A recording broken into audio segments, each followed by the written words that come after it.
Alors bonsoir à tous et à toutes. Merci d'être là, d'avoir accepté notre invitation à cette conférence qu'on organise, que le CFS organise ce soir dans le cadre de ce qui est devenu maintenant un rendez-vous incontournable à Saint-Gilles, le parcours de diversité, et ce déjà depuis plusieurs années.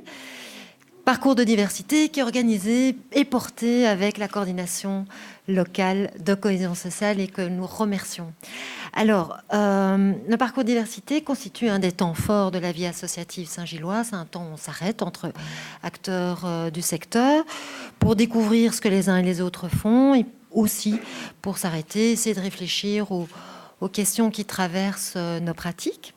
Et c'est dans ce cadre que nous avons souhaité vous proposer de revenir sur une notion, un concept qui nous est familier à tous, qui est celui de l'interculturalité. Alors pourquoi ? Parce qu'il y a énormément de discours, de théories qui tentent aujourd'hui de définir ce champ qui est de plus en plus large. Discours et théories qui sont tantôt concordants, tantôt discordants. Et donc on s'est dit, mais comment est-ce qu'on peut aujourd'hui repenser, conceptualiser cette question, sachant que les mots et donc les discours sont aussi des comportements et des attitudes que l'on fait naître, que l'on prescrit ou que l'on proscrit dans certains cas. Réalité que nous avions mise en évidence lors d'un séminaire que nous avions organisé sur la novlangue néolibérale.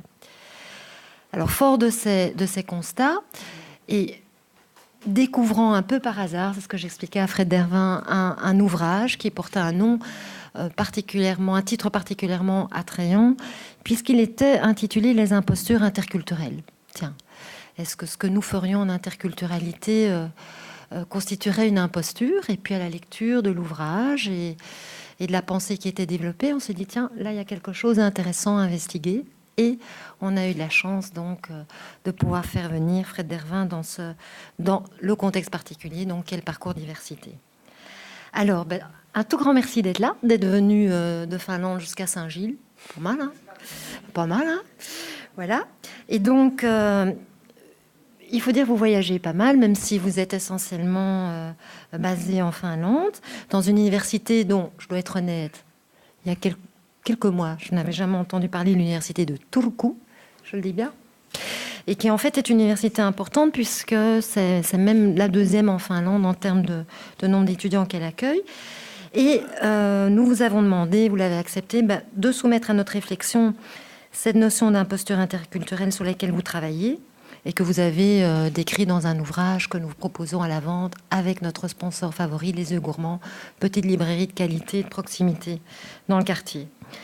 Alors, le travail que vous menez, je pense, peut nous intéresser à double titre. D'abord parce qu'il permet de poser un regard critique sur une thématique qui est au cœur de nos pratiques. Je discutais avec quelqu'un tout de suite à la pause qui disait on a un peu beaucoup le nez sur le guidon et donc parfois il est bien de s'arrêter et de réfléchir. Et puis parce que vous tentez une proposition de ce que pourrait être un interculturel renouvelé, vous avez même osé le mot, ou acceptable. Voilà. C'est ce qu'on va tenter de débroussailler ce soir. Et donc, je vous propose de procéder comme suit. On vous donne la parole. Et puis, il y aura un temps d'échange et de débat avec vous tous. Merci. Merci. Alors, on a eu beaucoup de discussions et j'ai décidé, je vais me lever. Je n'aime pas être assis pendant les interventions. Et je n'aime pas être sur une estrade comme ça, parce que ça donne l'impression qu'il y a une hiérarchie entre le public et moi-même. Malheureusement, pour le son, je suis obligé de rester là, donc vous m'excuserez. Je vous promets que pendant les questions, je redescendrai sur Terre. Voilà. Donc c'est un grand plaisir d'être ici à Bruxelles, de revoir cette jolie ville. Et je voudrais remercier les organisateurs de me donner la parole pour parler d'une thématique qui est bien sûr essentielle, que ce soit dans mon contexte en Finlande ou dans tous les pays que je visite, que ce soit la Chine ou la Malaisie, où j'ai un poste de professeur associé aussi. Quelques mots sur mon titre. Donc, je suis attaché à plusieurs universités en fait, mais mon université principale est l'université d'Helsinki, donc qui est la capitale de la Finlande. J'ai été nommé là-bas il y a 2 ans et je suis maintenant, à ma grande surprise, professeur en éducation multiculturelle. Quand j'ai été nommé, je suis allé voir mon doyen et je lui ai dit mais pourquoi multiculturel? Pourquoi pas transculturel, interculturel, cross-cultural, etc., etc. Et il m'a regardé et il m'a dit ah, ça existe? J'ai dit ben, oui, on a. Enfin, avant de venir ici, j'étais professeur associé en éducation interculturelle. Et je lui ai dit donc pourquoi multiculturel? Il m'a dit ben je sais pas, c'est le terme qu'on utilise dans les médias finlandais. Donc, pour moi, c'est un choc parce que, comme vous le savez, il y a des petites guéguerres entre ce qu'on pourrait appeler les interculturalistes et les multiculturalistes. Donc, ça a été un changement d'identité. Et j'ai commencé d'ailleurs, quand j'ai été nommé, à recevoir des emails de collègues d'un peu partout du monde qui me traitaient de... quel était le mot? Qui me traitaient de... Ah, je n'ai pas trouvé le mot. Allez-y, aidez-moi. Traître, oui, c'est le mot, merci. Traitor, traître, parce que j'étais passé de l'autre côté, entre guillemets. Alors évidemment, quand on connaît bien la littérature sur l'interculturel et le multiculturel, on se rend compte très facilement que ça ne fait pas sens. Puisque les chercheurs, du moins, je ne parle pas des politiques, les politiques sont bien sûr différentes, les chercheurs disent plus ou moins la même chose maintenant sur ces paradigme. Et au sein de l'interculturel comme au sein du multiculturel, en éducation et dans d'autres domaines, il y a une diversité de compréhension de ces termes. Donc, mais là, je vais vous parler de l'interculturel et notamment autour de la notion d'imposture interculturelle. Alors, c'est un titre provocateur, bien sûr, qui vous a peut-être irrité, et c'est très bien parce que j'aime beaucoup provoquer dans mes conférences. Donc, prenez un tout petit peu ce que je dis au sérieux, mais prenez-le aussi comme un moment agréable qu'on va passer ensemble. Alors, je commence par... alors, j'ai beaucoup de citations. Pourquoi j'ai des citations? D'abord, je suis chercheur, donc je dois toujours donner mes références. Et deux, parce que bien sûr, ce que j'ai construit autour de l'interculturel, je ne l'ai pas vraiment inventé. Comme tout chercheur, je lis beaucoup, je parle beaucoup, et donc je partage et je co-construis mes idées avec d'autres gens. Alors, je commence avec une citation qui n'a rien à voir sur l'interculturel, mais qui a un rapport avec mon travail de chercheur et de praticien. Parce que j'enseigne aussi, donc j'enseigne dans un département de la formation des enseignants en Finlande, et donc je parle aussi, et j'entraîne, entre guillemets, je forme de futurs enseignants. Donc c'est une citation d'Héritier, Françoise Héritier, qui devient de plus en plus populaire depuis qu'elle n'écrit plus vraiment en anthropologie, bizarrement. Et dans ses mémoires en 2013, elle nous disait « Le plaisir de la connaissance est un plaisir partagé. Le plaisir du chercheur est bien sûr de comprendre, mais c'est aussi de faire comprendre aux gens ce qu'il a compris lui-même. » Et je pense que l'université ne remplit pas toujours ce rôle. C'est-à-dire que les chercheurs écrivent et parlent entre chercheurs, mais ne vont pas vraiment parler, par exemple, à ce qu'on pourrait appeler des praticiens ou des gens en dehors de leur domaine. Et ça, c'est un exercice très difficile. Parce que quand on parle entre chercheurs, alors très souvent on fait semblant de se comprendre, bien sûr, parce qu'on ne parle pas la même langue, mais on fait semblant de le faire. Et donc pour moi, c'est important de partager ce que je fais, pour pouvoir, parce que ça m'inspire toujours, ça me donne toujours de nouvelles idées. Et pour moi, la recherche, c'est ça, sont ces points-là. Penser autrement, mais on peut dire que d'un certain côté, c'est aussi votre métier.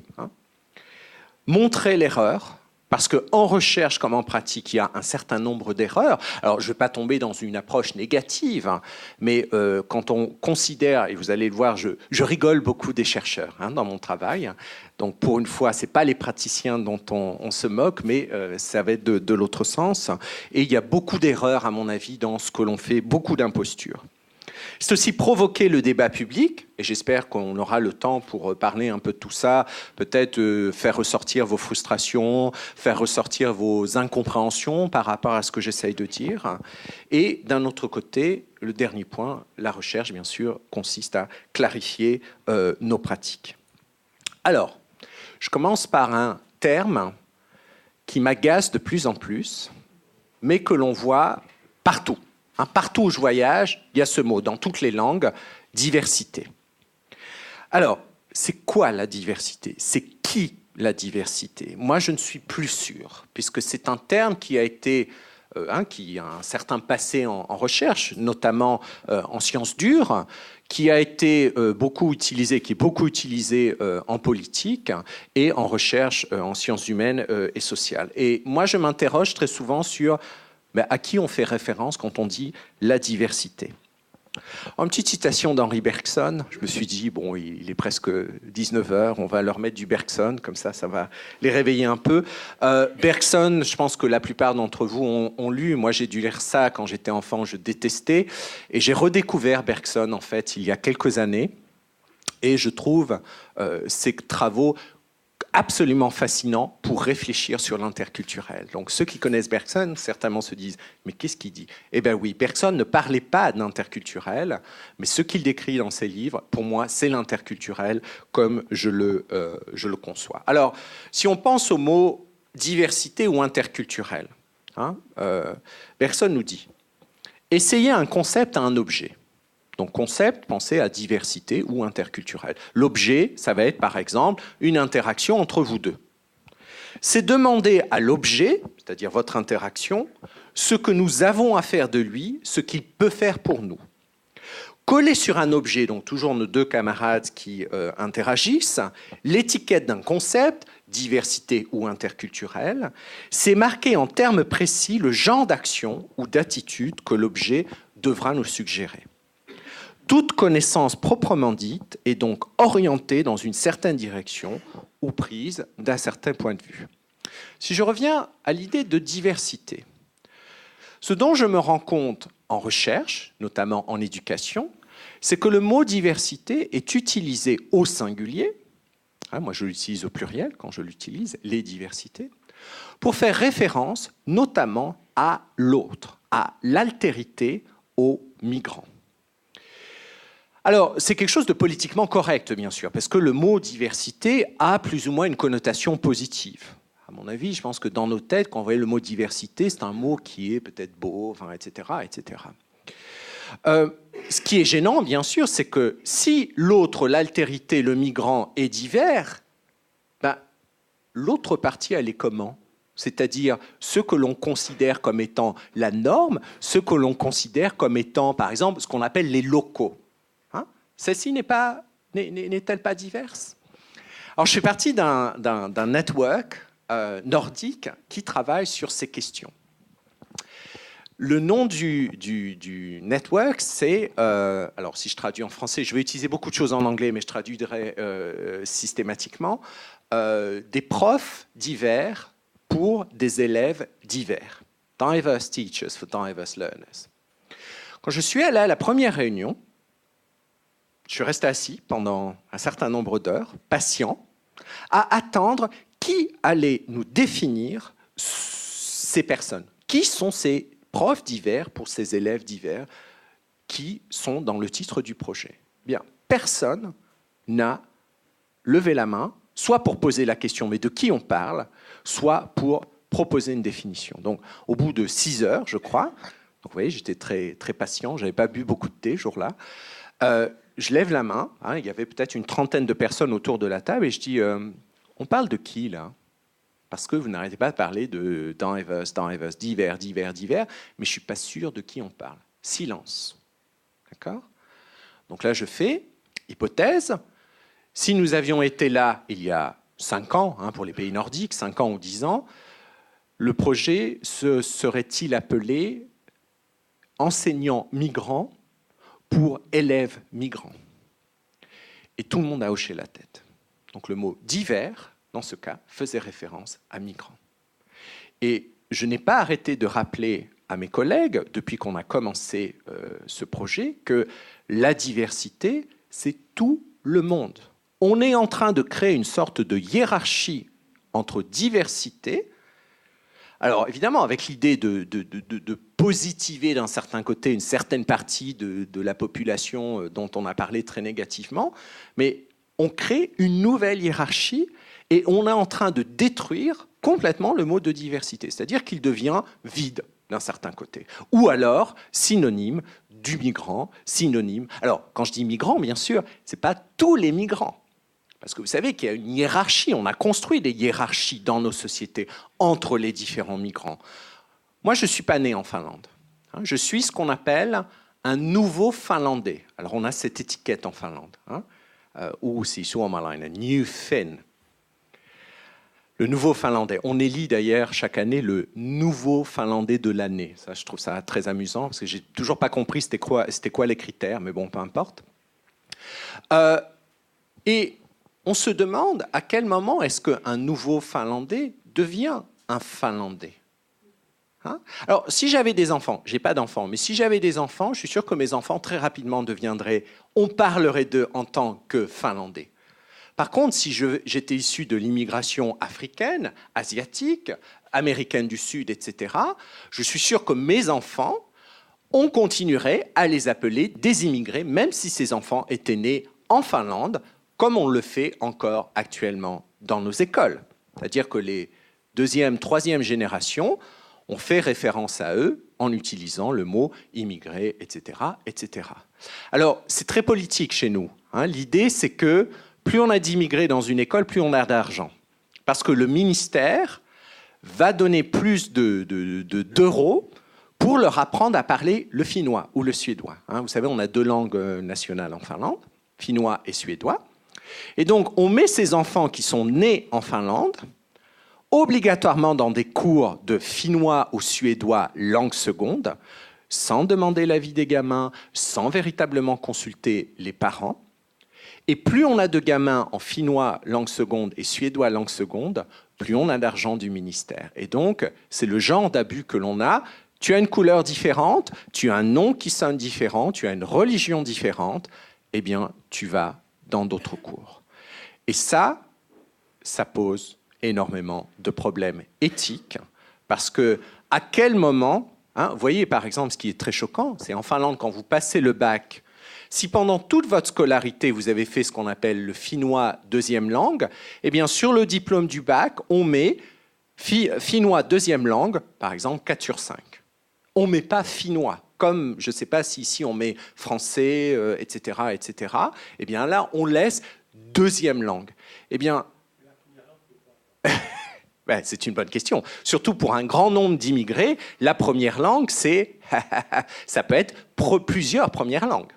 Parce qu'il y a des gamins qui parlent plusieurs langues à la maison. Et là c'est une bonne question, parce qu'il y a une personne qui est assise à Helsinki au ministère, alors une femme d'une 60aine d'années qui a travaillé pour l'UNESCO, etc., parce qu'elle a un profil international, elle finit sa carrière, donc on l'a mise là à s'occuper des petits immigrés, qui répond au téléphone quand, par exemple, les profs ne sont pas sûrs quelle est la première langue des gamins. Donc ils appellent cette dame en disant « Oui, alors il vient du Cameroun, par exemple, alors il dit qu'il parle cette langue et cette langue et cette langue et cette langue, mais c'est quoi sa première langue ?» Et donc elle donne la réponse. Donc elle regarde sur son truc, elle dit « Voilà, ça doit être ça. » Et donc le gamin, on lui fait apprendre sa première langue, qui est la langue que nous imaginons comme étant sa première langue. Et ça pose vraiment de gros problèmes. Donc cette compréhension de la diversité, à mon avis, est très problématique. Alors quelques arguments supplémentaires. Alors lui, ce chercheur qui s'appelle Peter Wood, a publié un livre en 2003, où il regarde justement comment, dans le contexte américain, mais je crois que c'est très adapté au contexte européen ou même asiatique actuellement, eh bien, il critique justement ce terme de diversité. Et il dit que, alors il utilise l'expression, j'aime beaucoup, la diversité inventée, concoctée d'un certain côté, qui nous permet justement d'avoir l'impression de pouvoir diviser le monde social en petites catégories très simples. Mais si on parle de diversité, ces petits groupes que l'on crée nous-mêmes pour nous aider à travailler sont très problématiques. On va voir que la notion de pouvoir est centrale dans mon travail. Et on en parle très peu dans l'interculturel. Le pouvoir, tout le monde n'a pas le même pouvoir. Plus vous avez de pouvoir, plus vous pouvez profiter d'un disons, d'une range, d'un panel d'identités. Moins vous avez de pouvoir, moins vous pouvez jouer et présenter des identités multiples. D'accord ? Et donc, mais on va revenir à ça. Moi, ce que j'ai proposé, c'est cette notion, les diverses diversités. C'est-à-dire que quand je suis dans une salle de classe, que je sois en Finlande, en Belgique, n'importe où, ce sont les diversités de chacun qui m'intéressent. Je ne veux pas simplement m'intéresser aux diversités de certains migrants, mais je veux donner la possibilité à tout le monde dans la classe d'avoir et de profiter de ces diverses identités, des identités multiples qui nous caractérisent tout le monde. Hein ? C'est quand même assez intéressant parce que quand on parle de nous, alors je vais utiliser les couleurs, hein, vous m'excuserez, je sais que, enfin, j'imagine qu'en Belgique, on ne parle pas trop de la couleur, un peu comme en Finlande où c'est tabou, mais bon, il y a quand même des couleurs, je pense qu'elles sont évidentes, et je pense qu'aussi elles ont une importance dans la façon avec laquelle les gens sont traités.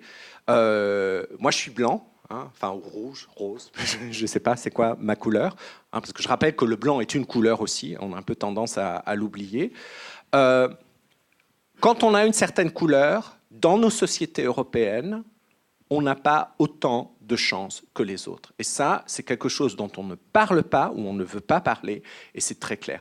Comme être blanc en Chine, au Japon ou même en Afrique peut apporter certaines réactions. J'ai vécu en Chine pendant 2 ans. Je peux vous dire que le racisme, je l'ai vécu aussi de l'autre côté. Parce que je représente quelque chose qui n'est pas accepté comme étant la norme là-bas. Alors, un exemple amusant, hein, c'est par exemple les gens qui vont pas s'asseoir après vous dans un métro ou quelque chose comme ça, parce que vous êtes blanc, vous êtes sale. Et donc, vous laissez des esprits dégoûtants sur votre fauteuil. Dire que quand vous faites l'expérience de ça pour la première fois, vous dites « Ah oui, d'accord, oui, donc de l'autre côté, ça ne doit pas être la joie non plus. Hein, » Quand nos amis africains sont chez nous et qu'on ne va pas oser les toucher parce qu'ils sont noirs, d'accord, donc peut-être je comprends un petit peu mieux ce qu'ils sont en train de faire l'expérience. Ce que je veux dire aussi par là, c'est qu'il y a cette tendance actuellement à dire que l'Europe est raciste. Alors, moi je dis, le monde est raciste. Il n'y a pas que l'Europe qui est raciste. Ça, c'est insupportable. Partout où je voyage, on me dit « Ouais, mais nous, les problèmes de racisme, on n'en a pas, etc. » Je donne l'exemple de la Malaisie. Comme je vous ai dit, j'ai un poste aussi en Malaisie, en sciences de l'éducation. Quelqu'un connaît un peu la Malaisie, le contexte de la Malaisie ? Un peu ? Oui. Donc la Malaisie, en fait, est le seul pays au monde qui a le mot multiculturalisme dans sa constitution. Mais leur type de multiculturalisme représente ce que moi je qualifie, hein, là je me positionne, comme du racisme institutionnalisé. C'est-à-dire qu'en Malaisie, il y a 3 groupes principaux. Il y a des Malais musulmans, il y a des Chinois et il y a des Indiens.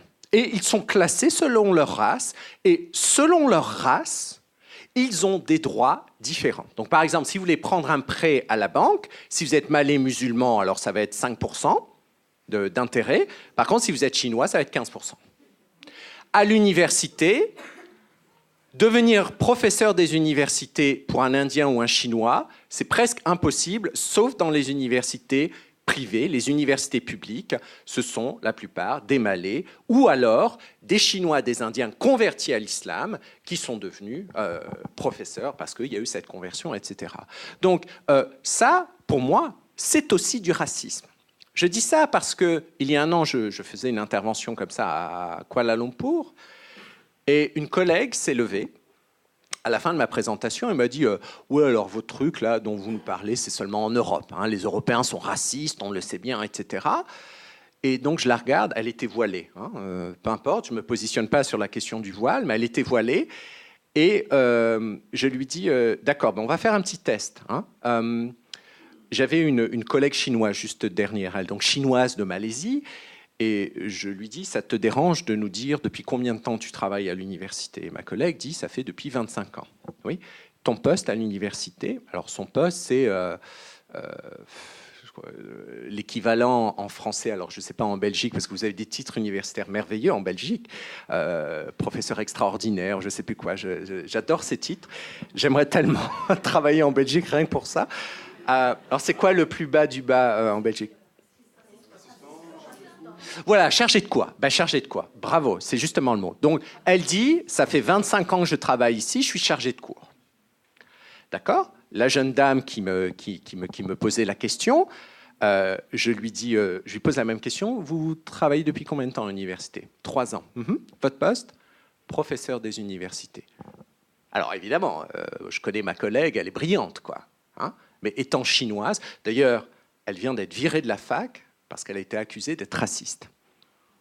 Hein? Donc elle a à peu près 65 ans, donc elle est proche de la retraite, donc c'est un bon moyen de la faire sauter, et puis de placer une jeune. Donc, il y a toutes ces choses-là qui sont problématiques. Hein? Donc, évidemment, on a des problèmes en Europe, et encore, quand je dis Europe, je ne suis pas sûr de quoi je parle. Est-ce que je parle de l'Union européenne ou de l'Europe géographique un petit peu plus? Et dans d'autres parties du monde. Alors, ça n'excuse pas. Hein? Donc, diversité, c'est une proposition un petit peu pour s'éloigner de cette utilisation politiquement correcte du terme diversité qui est censé aider un certain nombre de gens qui n'ont pas la possibilité d'avoir du pouvoir symbolique, entre guillemets, mais qui, d'un autre côté, les écrase encore plus, à mon avis. Alors, je suis retourné en arrière. Passons au mot interculturel. Alors, ce dont je vous parle, en fait, c'est tiré de ces plus ou moins de ces 4 publications. Hein. Donc, en français, Imposture interculturelle, que certains d'entre vous ont vu, mais aussi en anglais, et un livre qui vient de sortir en finnois. Je suis très fier parce que c'est mon premier livre en finnois, mais quand je suis allé voir mon chef de département, que je lui ai donné une copie, il m'a dit « Oui, perds pas trop ton temps ». Et je lui ai dit, pardon, j'ai passé 3 ans à écrire un bouquin en finnois avec une collègue quand même. Il me dit, non, parce que tu sais, il n'y a que l'anglais qui compte, donc perds pas ton temps. Hein.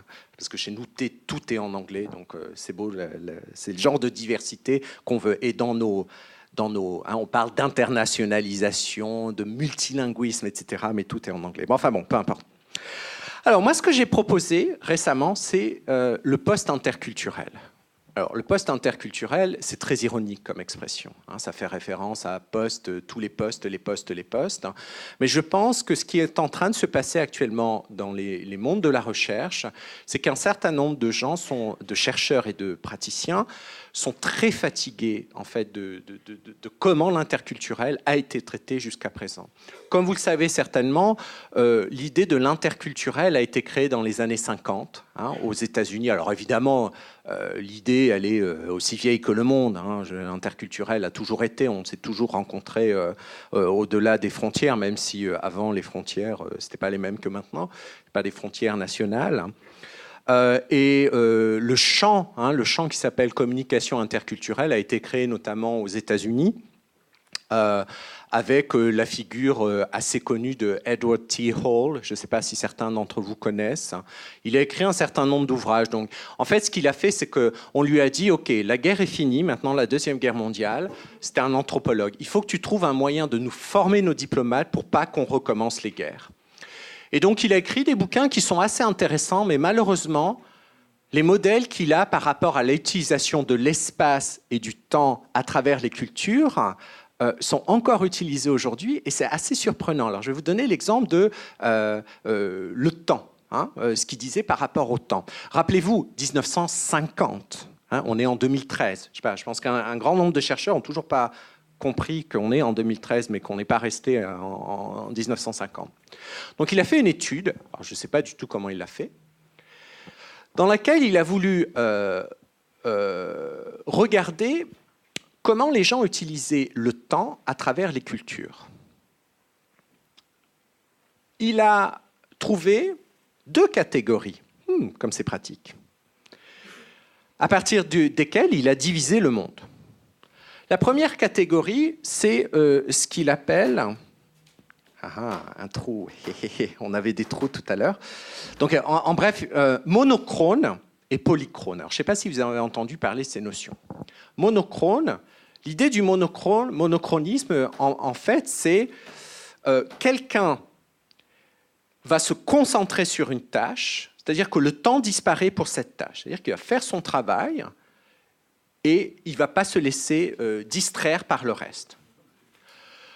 Le polychronisme, à l'inverse, c'est une personne qui va faire plusieurs choses à la fois. C'est-à-dire qu'il va commencer à écrire une lettre, mais qui va envoyer alors un fax en 1950, ça n'existait pas, mais un télégramme ou quelque chose comme ça, qui va regarder la télévision en même temps, etc. etc. 1950, qu'est-ce qu'il trouve? À votre avis, qui est... alors, il a divisé le monde en deux parties. Tout est en deux. C'est vachement pratique chez Hall. À votre avis, qui était monochrone à l'époque, qui était polychrone? Et pourquoi? Alors, non. Parce que qu'est-ce que ça veut dire les Européens en 1950 pour lui? Alors, vous avez une partie de la réponse, mais il a divisé l'Europe en deux parties. Non. On ne parlait pas d'Occident comme on parle aujourd'hui à l'époque. Non, pas du tout. Pas du tout. Alors, je vous donne la réponse? Non? Quelqu'un a dit non, donc si vous dites non. Ok, donc il a trouvé que les monochrones étaient les Américains, les pays nordiques, l'Angleterre, l'Allemagne, et c'est tout. Les polychrones, c'était tout le reste du monde à l'époque. Donc les Français, alors les Belges, je ne me souviens plus si vous avez mis quelque part. Vous étiez coupés en deux, certainement, comme d'habitude. Excusez-moi, je ne voulais pas faire de politique ce soir. Et donc, 1950, évidemment, il y a de l'idéologie là derrière. Pourquoi? À votre avis, quel était le mieux pour Hall? D'être monochrone ou polychrone? Pardon? Monochrone en 1950, et donc il était américain. C'est génial! Parce que c'était mettre en avant sa culture et les cultures associées qui sont alliées aux États-Unis à l'époque, bien sûr. 2013. Monochrone. Ça existe? Mais est-ce que la nature humaine et sociale est peut-être monochrone, de toute façon? Il y a plein de voix qui viennent en même temps. Ben non, parce que, pourquoi? Regardez, par exemple, là, vous êtes assis à m'écouter. Okay? Je suis sûr que 75% d'entre vous sont là physiquement, mais ils ont la tête autre part. J'espère que non, mais peut-être. Parce que, on ne sait jamais. Je vous rappelle que c'est Lévinas qui disait ça. Vous rencontrez un individu, vous rencontrez un mystère. Vous ne savez jamais. Je veux dire, on peut... Là, je vous regarde, mais je ne sais rien de vous. Et même si je vous parlais, si je vous connaissais depuis 20 ans, je connaîtrais des choses, mais je ne peux pas vous connaître à 100% parce que je n'ai pas accès à votre cerveau. Vous avez entendu... Bon, c'est un peu exceptionnel, ces histoires, mais par exemple, les couples qui sont mariés pendant 30 ans et au bout de je sais pas, 30 ans, la femme se rend compte que le mari avait une autre vie avec une autre femme, etc. Bon, ce sont des histoires exceptionnelles, mais quand même, ça veut dire qu'elle a vécu un certain nombre d'années sans se rendre compte de ça. Bon, alors évidemment, on peut toujours faire semblant de ne pas s'en rendre compte. Mais c'est ça le problème avec l'être humain, c'est qu'on ne peut jamais savoir. Pensez à l'idée de compétences interculturelles. Ah, j'adore. Pourquoi j'adore? Parce que c'est n'importe quoi. Pourquoi c'est n'importe quoi? C'est parce que vous avez un certain... Je parle des universités. Je suis en train de cracher sur les universités, pas sur le travail des praticiens, ne vous inquiétez pas. Désolé pour les collègues universitaires. On a, dans les universités, notamment européennes, mais ailleurs, on est en train de développer des méthodes pour évaluer la compétence interculturelle des étudiants en mobilité. Donc, c'est-à-dire, ils vont passer 3 mois à Bruxelles. Quand ils reviennent, on veut s'assurer que les 3 mois ont été utiles au niveau de l'interculturel. Alors, il y a plusieurs façons de le faire, mais il y a des façons assez intéressantes où on va mettre, par exemple, les étudiants sur un ordinateur et on va leur poser une centaine de questions. Alors, des questions culturelles. Donc, par exemple, je ne sais pas, sur la Belgique, imaginez, vous allez dîner chez un ami belge, qu'est-ce que vous apportez comme cadeau? Alors, on vous donne 3 options, donc, je ne sais pas, fleurs bleues, mais pas blanches, etc. Et selon ça, on va vous dire si vous êtes compétent interculturellement ou pas. Alors, je suis désolé, pour celui qui a 20%, parce que c'est en pourcentage, sur 100%, celui qui a 20% de réussite, ce n'est pas un être humain. Parce qu'il ne peut pas communiquer, en bref. Vous allez voir que plus on avance dans mon discours, qui est une idéologie d'ailleurs, je le dis avant que quelqu'un le dise, parce que tout discours est une idéologie et tout discours de recherche, moi je ne suis pas sûr qu'en 2013, ou même ailleurs, enfin avant, la dichotomie interculturelle et le reste, qu'on qualifie en général d'intraculturel, a une valeur aujourd'hui. Et donc ça, je vais le... Alors, vous allez écouter, je crois, Martine Abdallah-Pretzel très bientôt, qui déjà en 86 disait que la communication... Vous savez, l'expression communication interculturelle, elle disait, c'est une tautologie. Qu'est-ce que ça veut dire? Ça veut dire que quand on dit communication et interculturelle, on dit deux fois la même chose. Parce que tout acte de communication est forcément interculturel. Ce n'est pas parce que vous avez la même nationalité ou la même langue que vous êtes la même chose. Pourquoi les gens se divorcent dans un pays? C'est de l'interculturel très souvent. Alors moi j'adore noter ce que disent les chercheurs parce que c'est rigolo en général. L'autre jour, j'écoutais une chercheuse finlandaise qui travaillait sur les couples interculturels. Et elle n'arrêtait pas de dire « Oh, c'est difficile, surtout pour les Maghrébins et les Finlandais, parce que la culture est tellement différente, blablabla. » Elle n'arrêtait pas de dire ça, la culture, la culture, la culture. Au bout d'un moment, je me suis dit « Voilà. » Et à la fin, au moment des questions, évidemment, pas de questions, tout le monde applaudit « Oh, bravo, c'est merveilleux et tout. » Moi, je lève la main, je fais « Ok, vous n'arrêtez pas de dire, la culture est différente, là, ils ont des problèmes. Vous pouvez donner un exemple, parce que vous n'avez pas donné d'exemple concret. » Et là, elle me dit, alors elle cherche, elle dit, ah, un exemple, merveilleux. Eh bien, par exemple, l'un des couples que j'ai interviewé, eh bien, la femme n'arrête pas de se plaindre du fait que son mari écrabouille son tube de dentifrice dans la salle de bain parce qu'il est maghrébin, parce que les maghrébins ne sont pas sérieux, etc. Nous, les Finlandais, on tisse bien. Et là, je lui ai dit, mais vous moquez du monde ? Enfin, je veux dire, moi, je vis en couple depuis... moi, je roule bien le truc enfin, je veux dire, ça fait pas sens.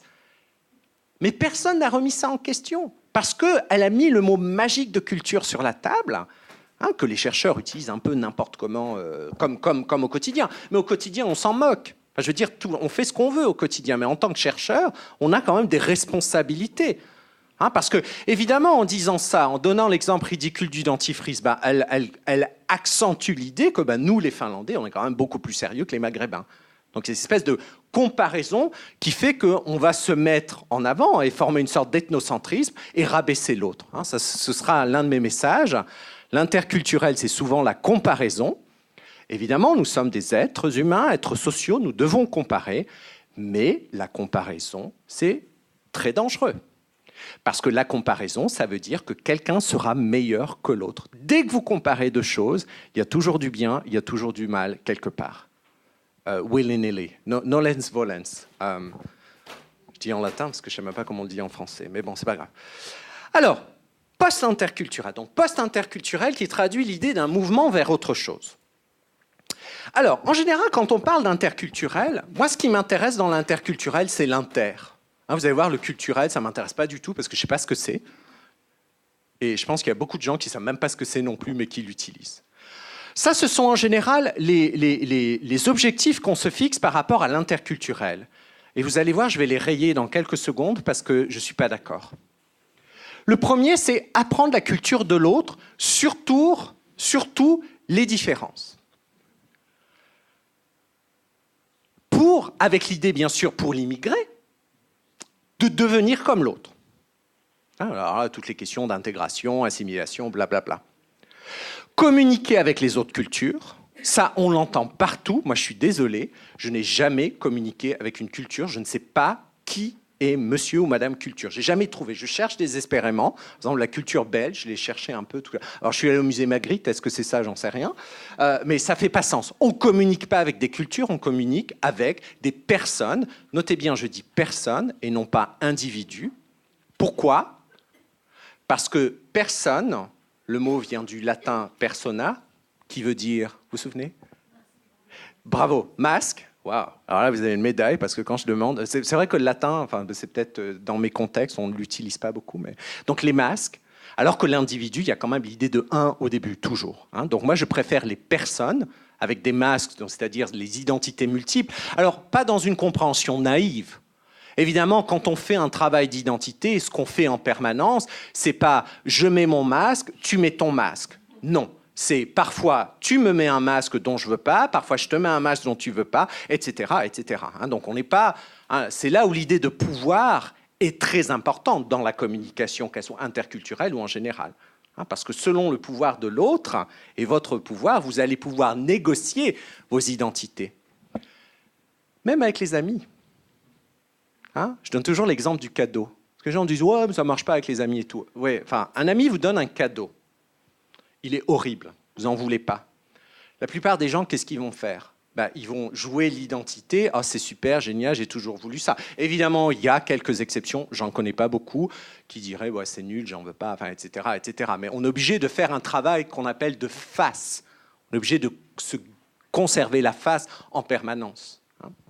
Alors, ensuite, communiquer parfaitement, donc toujours avec cette idée que si on a des recettes sur les cultures, machin, il n'y aura pas de malentendus, etc., comme s'il n'y avait pas de malentendus de toute façon dans sa première langue ou dans sa langue maternelle. Le malentendu fait partie de la socialité. Respecter la différence, alors ça c'est insupportable. Pourquoi c'est insupportable ? Parce que c'est quoi la différence ? Qui décide ce qui est la différence ? Qu'est-ce qui est acceptable comme différence ? Pourquoi pas respecter la similarité ? Pourquoi pas partir justement de l'idée inverse ? Vous savez, nous vivons dans des sociétés que j'appelle différentialistes. Et nous sommes biaisés en permanence par le différentialisme. C'est-à-dire, dès que c'est une autre culture, pas forcément c'est différent. Ouais, mais je suis désolé, avec mon voisin qui vient du même pays, qui a la même langue, c'est aussi très différent. Sauf qu'on a imaginé, entre guillemets, qu'on est similaire parce qu'on partage la même langue. Quand vous voyagez, quelle est la personne que l'on veut absolument pas rencontrer ? Pardon ? Le pigeon qui vient de notre pays.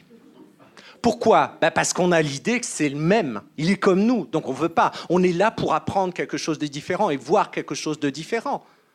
Moi, ça, c'est problématique. Parce que je crée une hiérarchie de diversité. J'ai beaucoup travaillé sur les étudiants Erasmus, ces étudiants qui partent un peu partout en Europe. À mon avis, bon, je provoque, me lancez pas vos chaises, mais une perte d'argent, pas possible.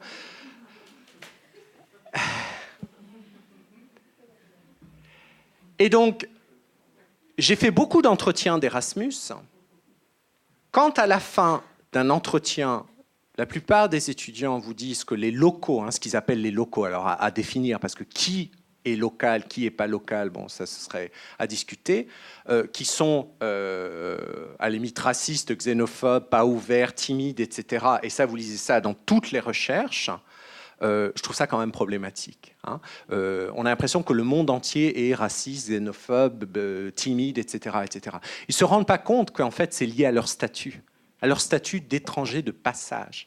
Vous savez que les Erasmus, bon, ça varie selon les lieux, c'est même pas les pays, c'est selon les universités, ont du mal à être avec ce qu'ils appellent les locaux. Et il y a une sorte de pression inconsciente pour qu'ils passent du temps pour apprendre la culture, la langue, etc. Mais ils n'y arrivent pas. Pourquoi ? Parce que dès le début, ils sont généralement mis en groupe, et aussi parce qu'ils sont que de passage. Donc les gens le savent. Et aussi parce que dans certains pays comme la Finlande, on crée des cours spécialement pour eux. Donc dès le début, ils restent ensemble. Et donc, ils n'ont pas l'occasion de rencontrer ce qu'ils appellent les locaux, et du coup, ça se transforme en ils sont froids, ils n'aiment pas les étrangers, etc., etc. À mon avis, si le résultat d'Erasmus, c'est ça, qu'on se fasse rembourser, parce qu'alors là, on n'a rien compris.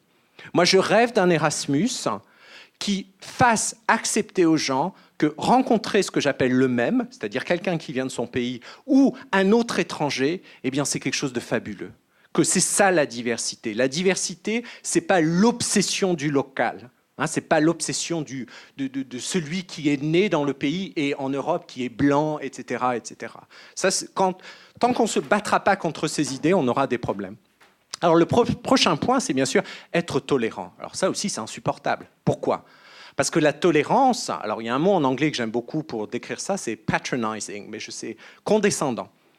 La tolérance peut être très descendante. Ce qu'il faut, c'est qu'on travaille ensemble. C'est pas seulement dire bon, ok, j'accepte ce que tu fais, mais en fait, c'est moi qui conserve le pouvoir quand même.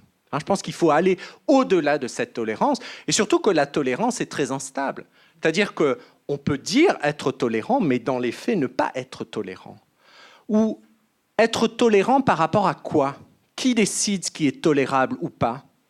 Hein? Imaginez, je suis une femme. Quelqu'un vient vers moi et me dit non, mais toi, je ne te parle pas parce que tu es une femme. Je peux être tolérant envers cette attitude? Personnellement, je ne pense pas. Hein. Alors là, évidemment, peut-être dans vos têtes, vous pensez à l'Afrique, aux musulmans, etc. Moi, je pense plutôt aux Finlandais, là. Parce que ça arrive de temps en temps, où les hommes ne veulent pas parler aux femmes. Ou dans les écoles, on ne met pas les filles avec les garçons parce qu'ils n'ont rien en commun. Ah, donc c'est le prof qui décide, en fait, de ça. Hein, parce que ça aussi, le respect de la femme, blablabla, les musulmans, ouais, enfin, nous, on n'est pas mieux. Hein. En Finlande, les hommes n'ont pas les mêmes salaires que les femmes. Et pourtant, c'est l'un des pays où on dit être les plus transparents, etc. Oui, c'est tout le temps, c'est partout pareil. Mais sauf que on va dire, ouais, regarde, bon, évidemment, le cas de l'Arabie Saoudite est un peu extrême, mais bon, il y a des pays où, etc. Regardons-nous avant de parler, parce qu'on n'est pas parfait. Alors, nos amis finlandais disent toujours ah oui, mais nous, on a une présidente femme. Et donc, les Européens qui viennent sont là, oh, c'est génial, oh, vous êtes tellement ouverts, etc. Sauf que la présidente finlandaise, c'est comme la reine d'Angleterre. Oui, c'est un peu inutile quand même, c'est-à-dire qu'elle met des fleurs sur les tombes et c'est tout. Qui a le pouvoir? Le Premier ministre. Et le Premier ministre, il est quoi, à votre avis? Un homme. Toujours. On a eu 2 femmes.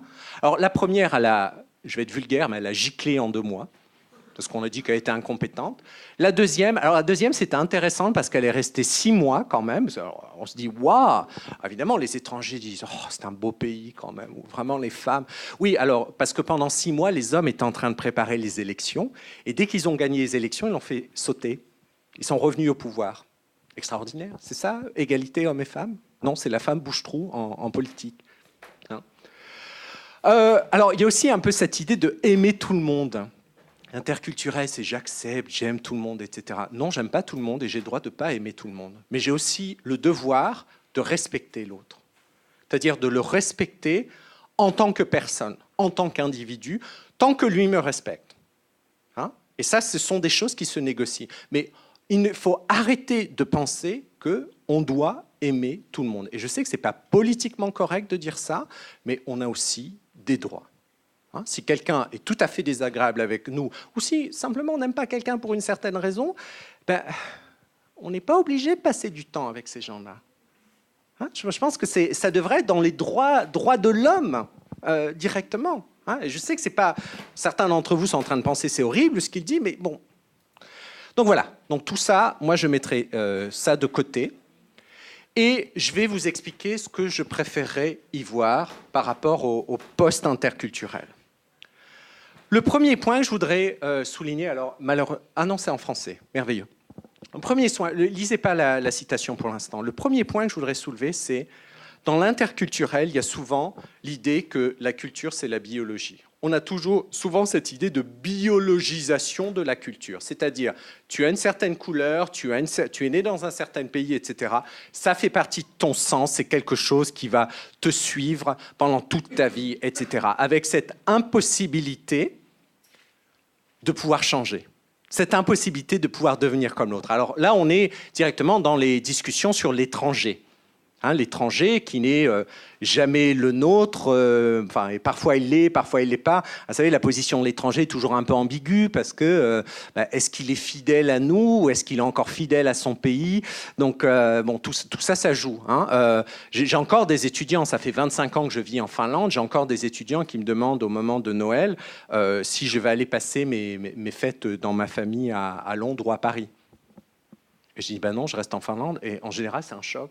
Parce qu'il y a toujours cette idée que l'on repart quelque part. Il y a toujours cette idée qu'il y a le lieu de retour. Alors pour moi, ce n'est pas un problème, parce que je fais partie de l'élite. Mais pour un certain nombre d'immigrés, je comprends. aussi, cette idée aussi, cette espèce d'idée qu'un jour on va rentrer, on se sentira mieux. Parce que mon expérience quand même de l'altérité, l'étrangeté est très positive comparée à ce que un certain nombre d'immigrés pas vraiment privilégiés ont comme expérience de l'immigration. Alors, je ne sais pas si vous avez lu ce bouquin de Amin Maalouf, Les identités meurtrières, hein. Je pense qu'il explique bien. Et là, quand je lis ça, je pense, par exemple, bon, je ne sais pas si ça arrive ici en Belgique, peut-être pas, mais en Finlande, dès que vous avez une couleur différente, un visage différent, les gens ne vont pas vous parler en finnois ou en suédois, mais ils vont vous parler directement en anglais, parce qu'ils ne peuvent pas comprendre que vous parlez la langue locale. Ça m'arrive à moi aussi quand je ne suis pas rasé, par exemple, comme aujourd'hui. Ou alors si les gens voient mon nom. Hein, l'aéroport, j'adore ça, je leur parle en finnois. Par exemple, si j'achète quelque chose, bon, la conversation continue pendant 30 secondes, comme dans les magasins. Dès que je donne mon billet, elle voit le nom, hops, en anglais. Et je lui dis, oui, non, mais en finnois, on vient de parler en finnois. Elle dit oui, et elle continue en anglais. Parce qu'il y a cette idée que l'étranger, l'étranger, ça peut pas être... Alors peut-être en Belgique, vous n'avez pas cette expérience, même si ça doit être assez compliqué. Et pensez aux enfants qui ont été adoptés, hein, la même chose. J'ai une collègue qui avait adopté une fille de Chine, et cette fille vient de commencer ses études à l'université. Quand elle est allée à l'université le premier jour, on lui indiquait le bureau des relations internationales, parce qu'elle a une tête de chinoise. Et quand elle a dit ben non, désolé, je parle suédois, ils ont dit non, mais vous devez aller là-bas parce que vous êtes international. Et elle a dit non, je suis née ici. Enfin, bref, voilà. Donc, Maalouf nous dit imaginez un nourrisson que l'on retirait de son milieu à l'instant même de sa naissance pour le placer dans un environnement différent. Comparez alors les diverses identités qu'il pourrait acquérir, les combats qu'il aurait à mener et ceux qui lui seraient épargnés. Est-il besoin de préciser qu'il n'aurait aucun souvenir de sa religion d'origine, ni de sa nation, ni de sa langue, et qu'il pourrait se retrouver en train de combattre avec acharnement ceux qui auraient dû être les siens? Alors là, il y a un point d'interrogation, je n'arrive pas à le faire à chaque fois, vous m'excuserez. Enfin, donc vous voyez l'idée, hein, la culture où les identités nationales, les identités culturelles, ethniques, tout ce que vous voulez dire, ne sont bien sûr pas naturelles. Hein. D'ailleurs, c'est intéressant. Vous savez, quand vous demandez à quelqu'un « Ah, pourquoi tu fais ça ?» C'est comme ça dans ta culture. Quel est l'adjectif que les gens utilisent la plupart du temps? « Ah, pour moi, c'est naturel. » En fait, ce n'est pas du tout naturel, puisque c'est construit entre individus. C'est un construit social et pas naturel du tout. Alors, j'adore. Vous connaissez certainement François Julien, qui est spécialiste de la Chine, un philosophe. Alors, il a écrit des trucs que j'aime pas, mais récemment, il est en train de changer. Et il vient d'être nommé professeur à la MSH à Paris, et sa chaire, c'est la chaire de philosophie de l'altérité, ou quelque chose comme ça. Et donc, dans son dernier bouquin, par exemple, il écrit quelque chose que j'aime beaucoup, où il dit « La différence n'est pas un concept aventureux ». Ça, j'ai trouvé ça bien.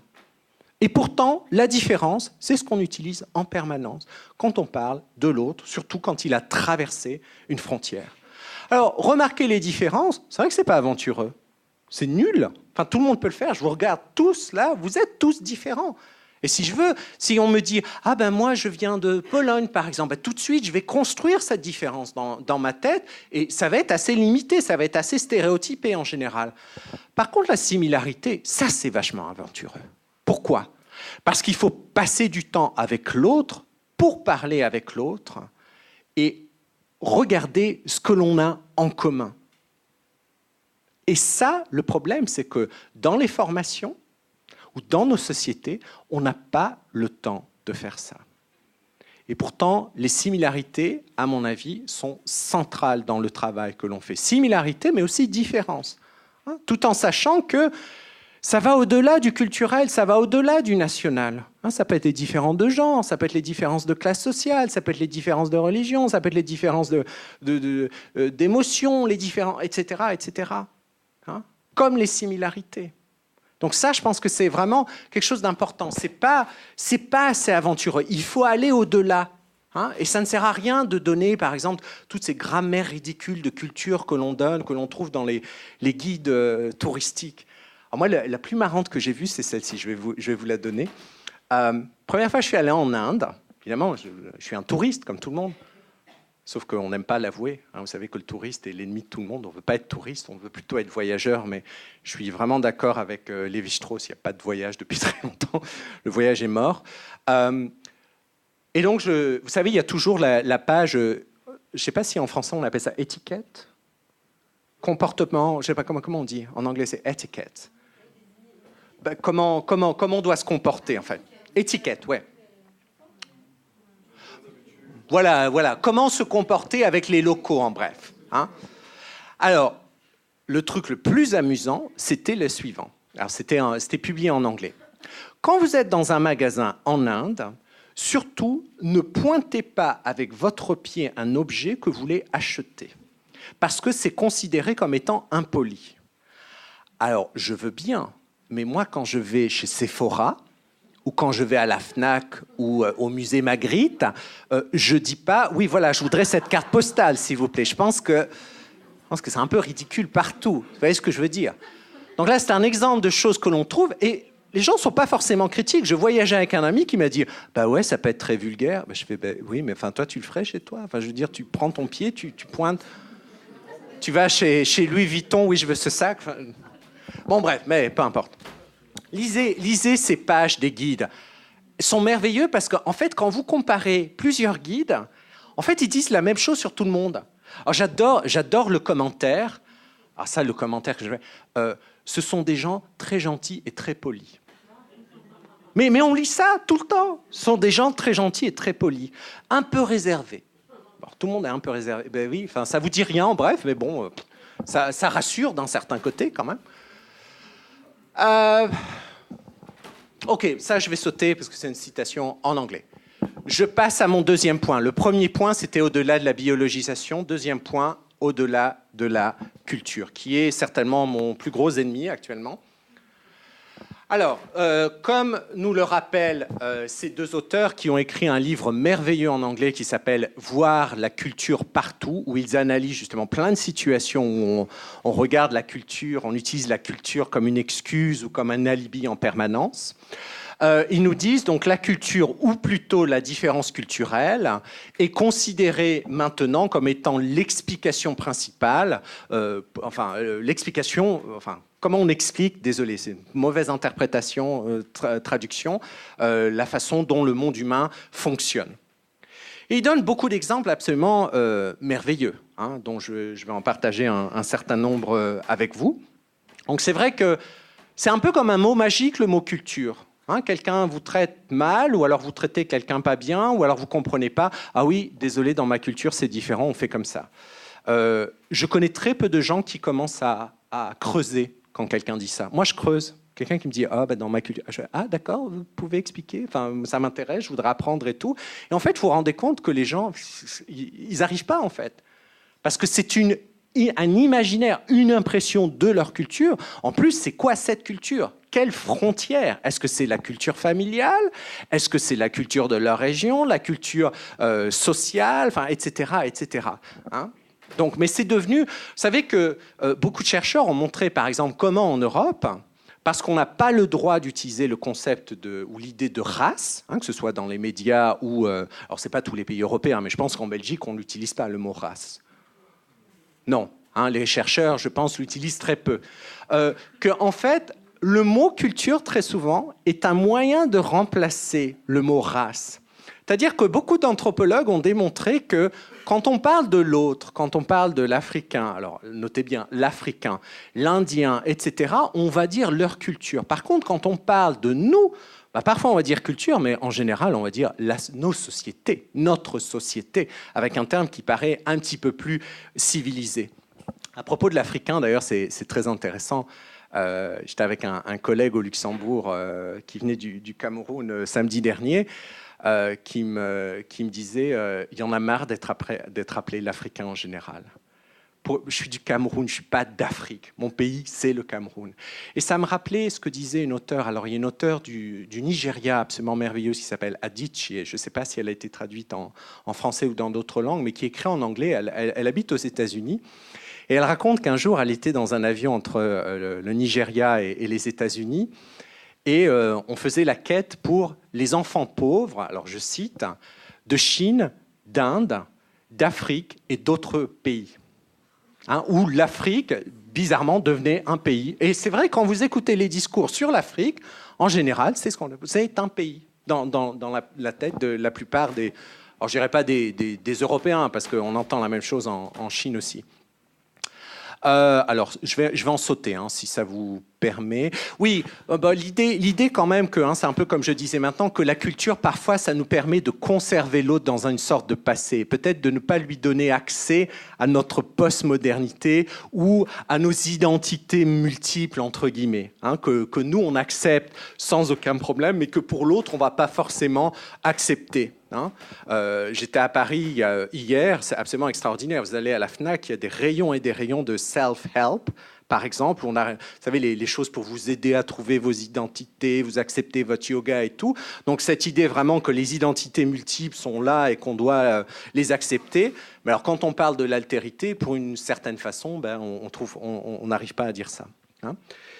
Alors là, un petit commentaire de Weekend qui dit « Si les gens de cultures différentes se rencontrent, vaut mieux les voir comme des personnes plutôt que comme des cultures qui se rencontrent. » Ça, c'est un point que je faisais tout à l'heure.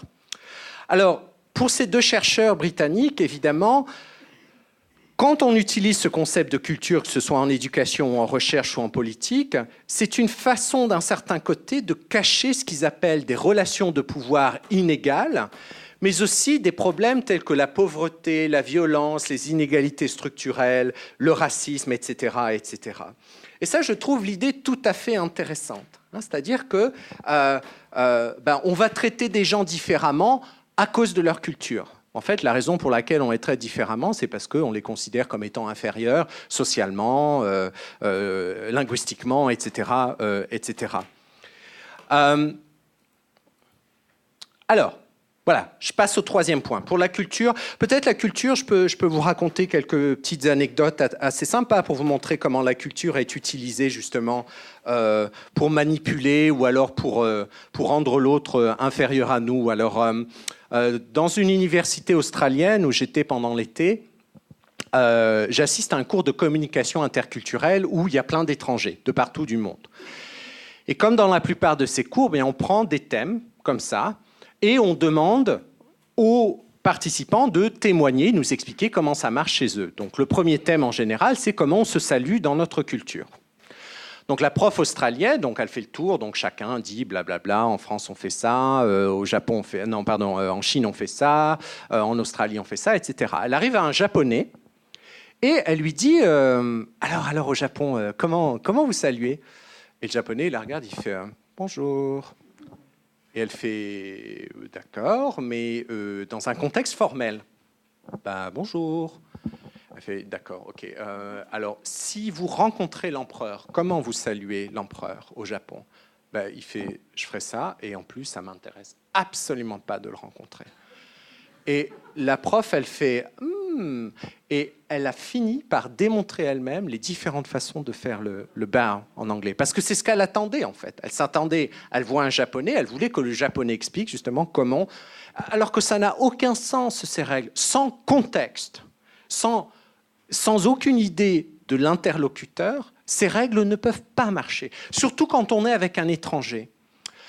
Un des métiers qui boom depuis un certain nombre d'années, c'est le métier de consultant interculturel. Vous en connaissez? Vous n'êtes pas, j'espère, consultant. Attends, je vais me faire vider de la salle. Vous les aimez pas? Vous les aimez pas? Non, je parle des consultants interculturels qui gagnent beaucoup d'argent. Les médiateurs interculturels gagnent peut-être beaucoup d'argent, mais bon.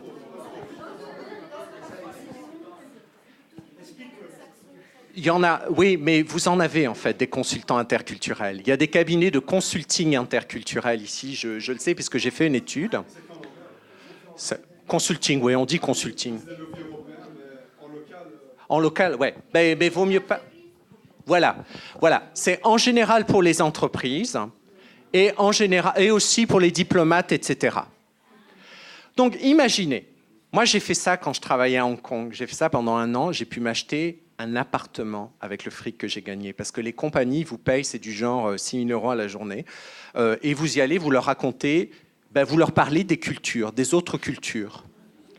Donc, ce que je faisais, c'est que je vendais de l'altérité. Donc, par exemple, L'Oréal m'appelait, L'Oréal Hong Kong, et me disait, voilà, on envoie un manager de Taïwan en Allemagne la semaine prochaine. Est-ce que vous pouvez le briefer sur la culture allemande et ce qu'il faut faire, ce qu'il ne faut pas faire quand vous êtes face à un Allemand? Donc, moi, je faisais des PowerPoint plus sexy que cela, parce que ça, c'est pas très dynamique. Donc, je faisais des trucs qui bougeaient, enfin, des petites vidéos qui les amusaient, etc. Et avec des règles, alors bidons à faire, à ne pas faire, etc. Ils étaient très contents quand ils repartaient. Alors, j'ai jamais su si ça a marché. J'espère que oui.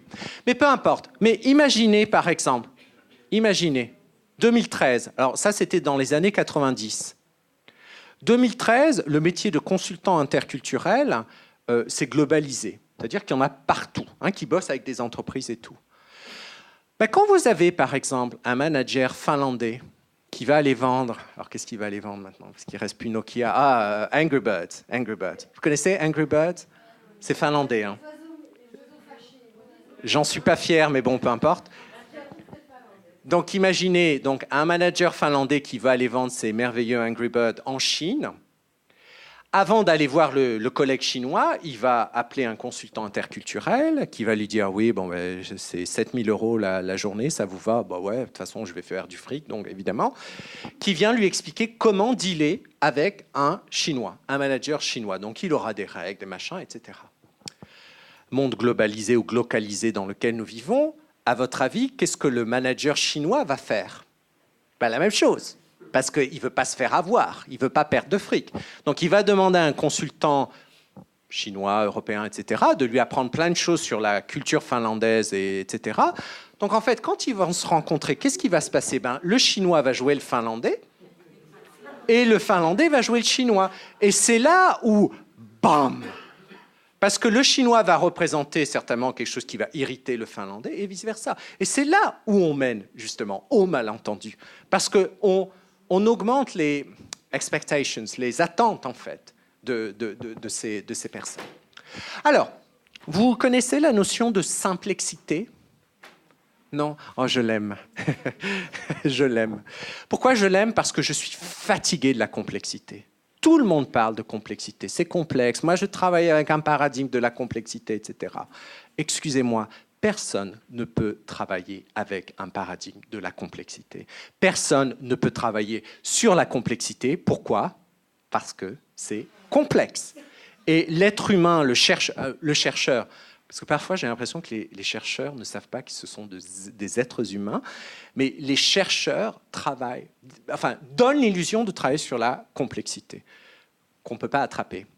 Donc moi, je préfère l'expression simplexité. Pourquoi? Dans simplexité, on a à la fois le complexe et le simple. Parce qu'on est toujours dans ce continuum entre ce qui est complexe et ce qui est simple, mais on ne peut pas être dans l'un ou dans l'autre, en tant que chercheur, que praticien, etc. Et là, vous avez un exemple, je suis sûr que la plupart d'entre vous sont dans cette situation, et même, vous savez, à nouveau, quand on parle de la simplexité, quand on parle des identités multiples, on a toujours l'impression que l'autre qui vient de loin a des identités encore plus complexes que les nôtres, ou simplexes que les nôtres. Je suis désolé, tout le monde a des identités simplexes. Alors, quand on est blanc comme moi, qu'on a du pouvoir, les gens vous disent « Oh, c'est génial, tu parles 4 langues, tu es un citoyen du monde. » Alors, si quelqu'un me dit un citoyen du monde, je m'énerve actuellement parce que ça n'a aucun sens. Envoyez-moi en Corée du Nord, je peux vous dire que citoyen du monde, je pense pas l'être. Et par contre, je l'ai vu avec des enfants dans les écoles que je visite en permanence, des gamins qui vont parler par exemple 3 langues, des gamins dont le père est là, la mère est là, mais qui sont traités comme des problèmes parce qu'ils sont multilingues et pluriculturels, entre guillemets. Donc c'est là où aussi le pouvoir et la hiérarchie peut s'imposer dans ces histoires de simplexité. Donc là, quelqu'un a lu Amartya Sen? C'est super, n'est-ce pas? Qui a dit ouais? C'est super. Surtout le livre qui s'appelle « Identité et violence ». Je vous recommande ce bouquin. Je ne sais pas s'il est traduit en français, Mais Violence and Identity, en fait, il est économiste, hein, comme vous le savez, donc rien à voir avec l'interculturel, mais il écrit sur l'interculturel beaucoup mieux que la plupart des chercheurs ou ceux qui travaillent là-dessus. Hein.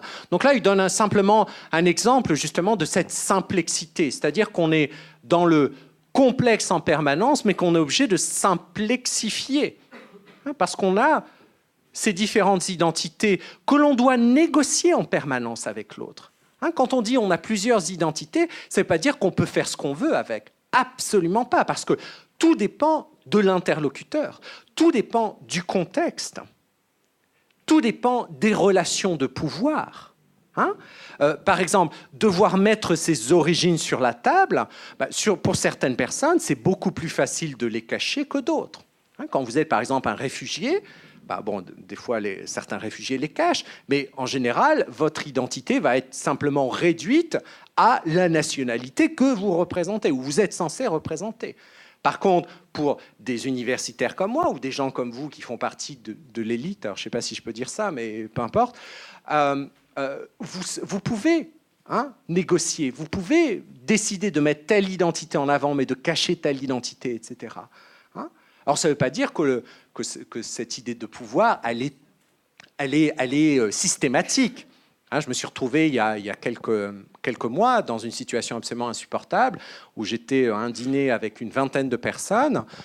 Une dame en face de moi, on avait été en réunion toute la journée, elle était assise en face de moi, elle me regarde un moment, elle me dit « Mais Fred, tu viens d'où vraiment ?» Et c'était un peu gênant parce que j'ai quand même une histoire familiale assez compliquée comme tout le monde. Et un dîner avec 20 personnes qu'on ne connaît pas vraiment, je n'ai pas envie de tout mettre sur la table. Et là, je lui ai dit, bon, c'est un peu complexe. C'est l'argument de la complexité.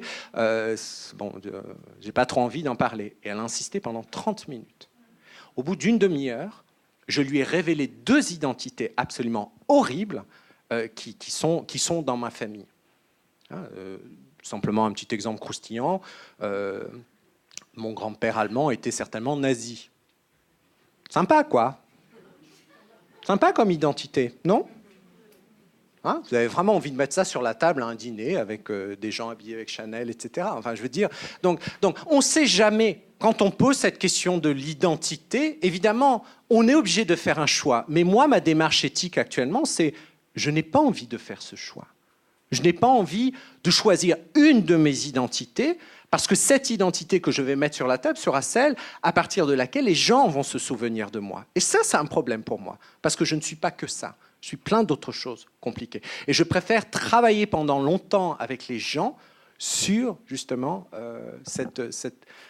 qu'ils aient la possibilité de voir cette complexité comme moi, j'ai la possibilité de la voir chez eux. Et pour moi, l'interculturel, c'est ça. L'éducation interculturelle, c'est donner le pouvoir à ceux qui n'ont pas de pouvoir, justement, de pouvoir s'identifier au pluriel, pour qu'on arrête de les limiter à une seule identité et ainsi les mener, les discriminer, les mettre à l'écart, etc., etc.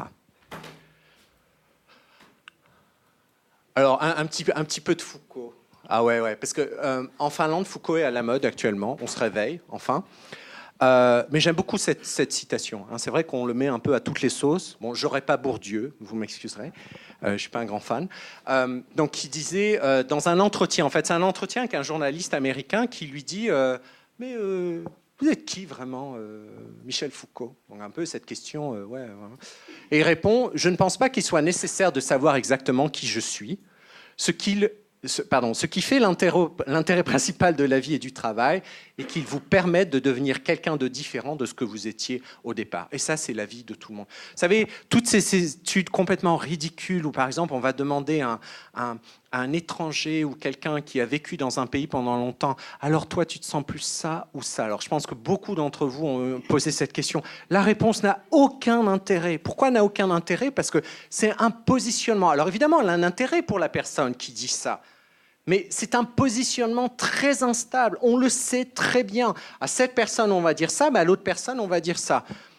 Un exemple merveilleux, Julia Kristeva. Vous connaissez Julia Kristeva, j'imagine. Donc une psychanalyste, linguiste, qui est née en Bulgarie, mais qui travaille en France depuis très longtemps. Il y a une semaine, je l'ai vue 2 fois à la télévision. Super comme exemple. La première fois, c'était avec... comment s'appelle-t-il? Non, pas son mari, non, pas Sellers. Un journaliste français exécrable, chauvin, qui pense que la France est le centre du monde, etc. Bernard Pivot. Déconstruisez ses discours. Mais enfin bon, bref. Donc Bernard Pivot qui interviewe Julia Kristeva, et il a été complètement irritant tout le temps, parce qu'il a essayé de la pousser vers une certaine réponse. Et donc à un moment, il lui dit, écoutez, Julia Kristeva, vous êtes là depuis 30 ans, vous sentez plus française que bulgare. Alors, qu'est-ce qu'il attendait comme réponse, à votre avis? Française, pas bulgare. Non, en fait, vous avez raison, parce que j'en sais rien, bien sûr, je ne suis pas dans sa tête. Mais bon, si vous analysez tout l'entretien, c'est là où on va. Devinez ce qu'elle répond. Génial, elle est très intelligente, cette Julia. Vous savez ce qu'elle dit? Quelqu'un l'a vu, non? Non, c'était un truc qui ont joué sur TV5 qui s'appelait Double Jeu. Double Jeu avec J-E, en fait. Il interviewait des gens. Non, c'est pas apostrophe, quand même. Bon. Eh bien, elle répond américaine. Imaginez la tête de machin, parce qu'il déteste bien sûr les Américains. Et là, elle dit, les Américains, parce que eux vraiment m'ont compris. Vous savez, les Français, on est toujours étrangers, on n'arrive pas à entrer dans cette culture, blabla. Bon, du pipeau, pas possible, mais bon, peu importe. Elle a mis son point, elle l'a...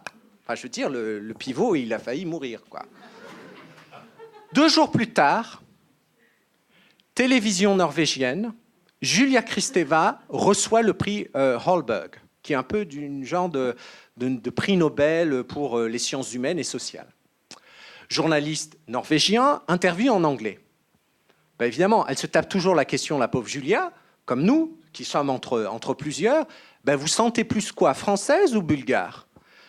Devinez ce qu'elle répond. Alors, on aurait dû lui dire non, française. Elle dit française, et là, elle fait tout un speech sur les droits de l'homme et la France, les lumières, les machins, etc. Évidemment, parce que c'est le prix Holberg.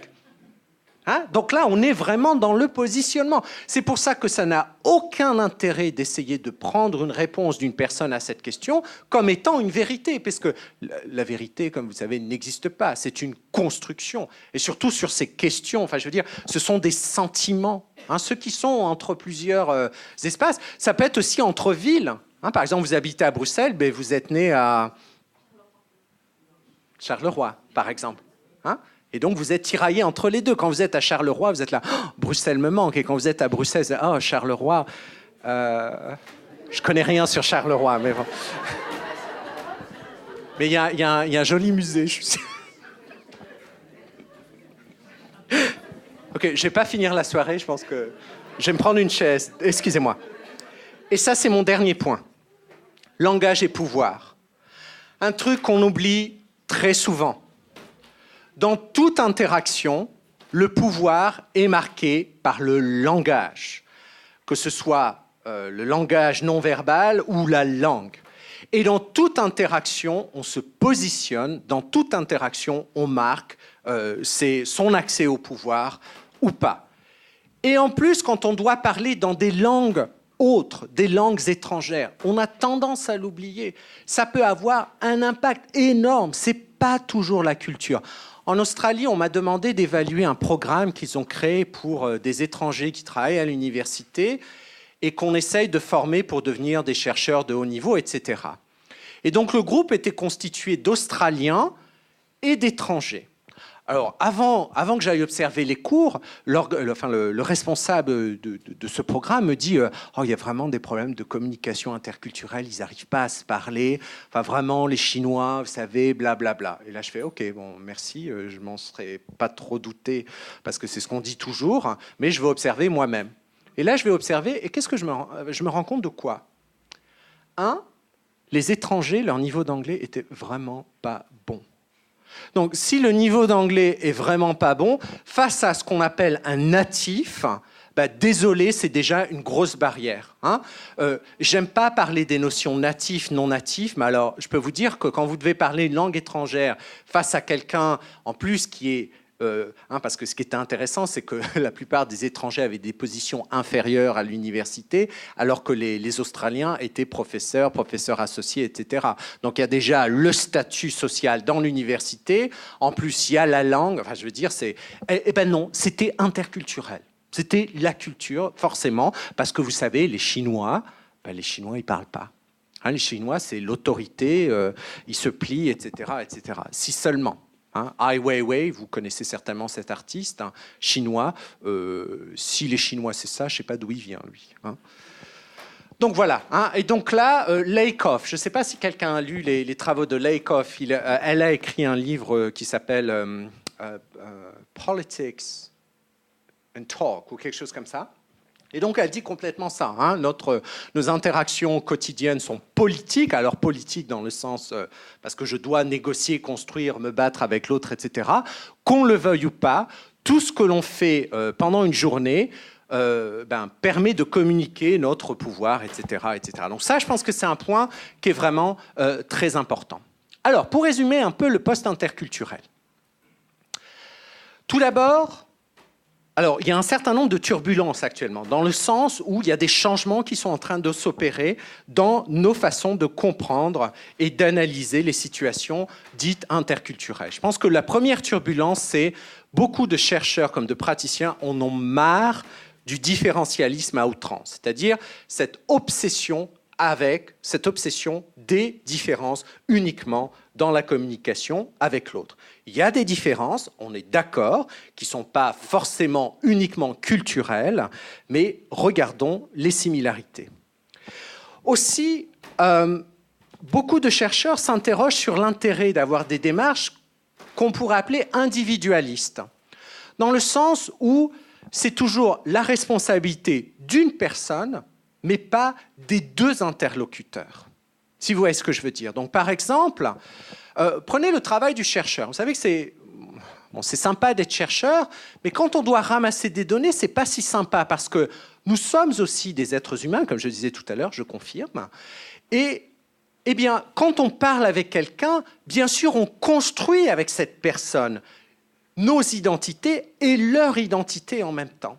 Et donc, toutes les questions que l'on pose, eh bien, vont mener à certaines réponses. C'est évident, on le sait. Et surtout quand il y a des positionnements identitaires, etc. Alors, un exemple merveilleux, quand j'allais travailler sur les Erasmus. Au début de l'entretien, je leur posais une question méchante, parce que j'aime beaucoup être méchant. Et la question méchante, c'était, alors, ça fait quoi de se sentir rejeté d'une société ?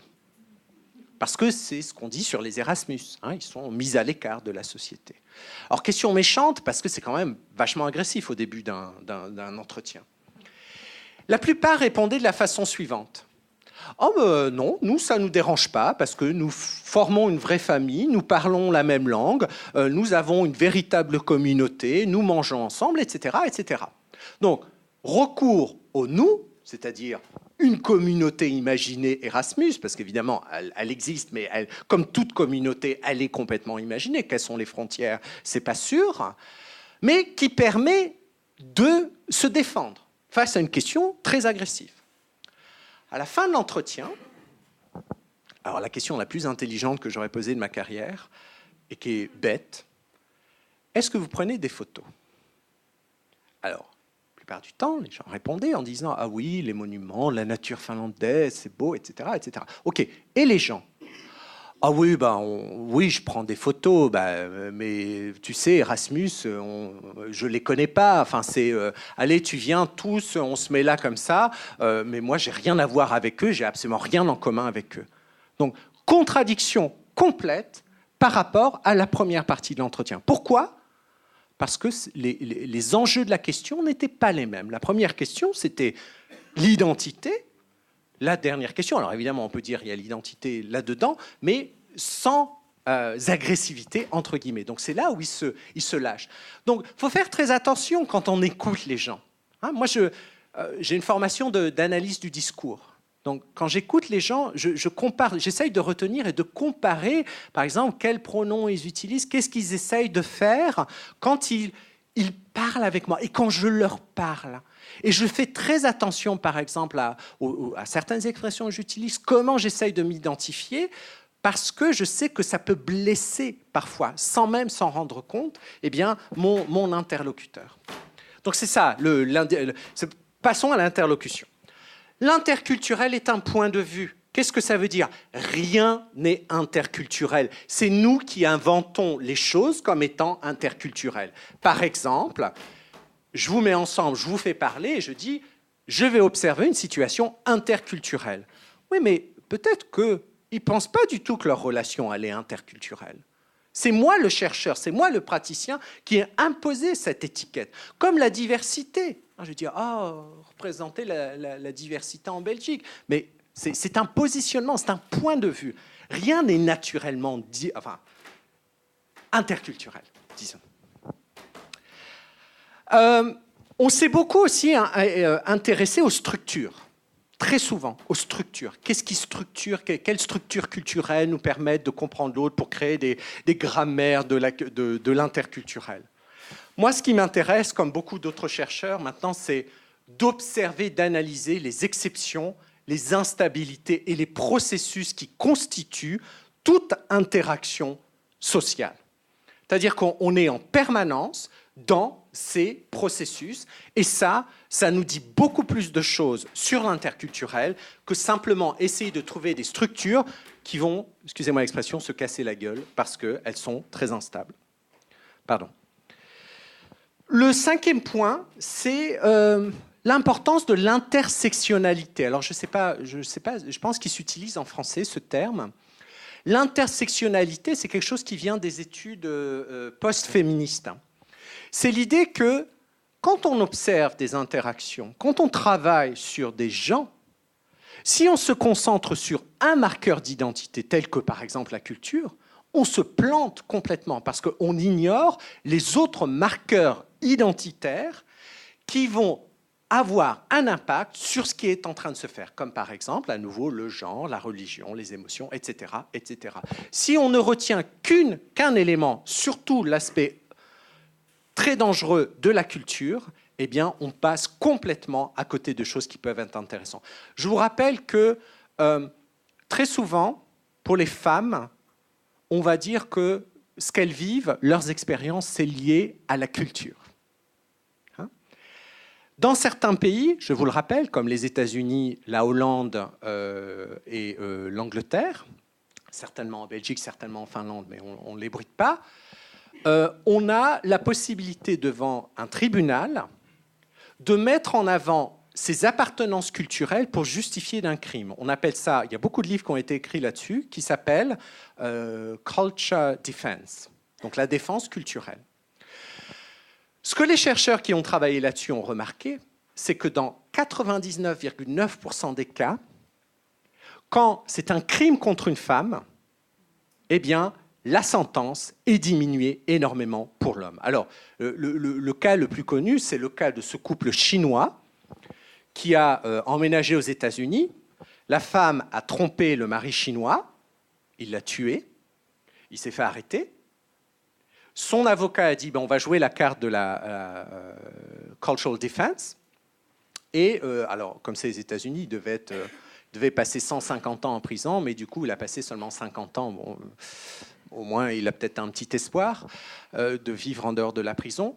Et on a invité un anthropologue qui a justifié de cette pratique qu'il a qualifiée comme étant chinoise. Pourquoi ? Il a expliqué que si, en Chine, sa femme avait fait ça, eh bien, il aurait dû la tuer parce que ça voulait dire que sa famille l'aurait rejeté complètement, aurait rejeté l'homme complètement.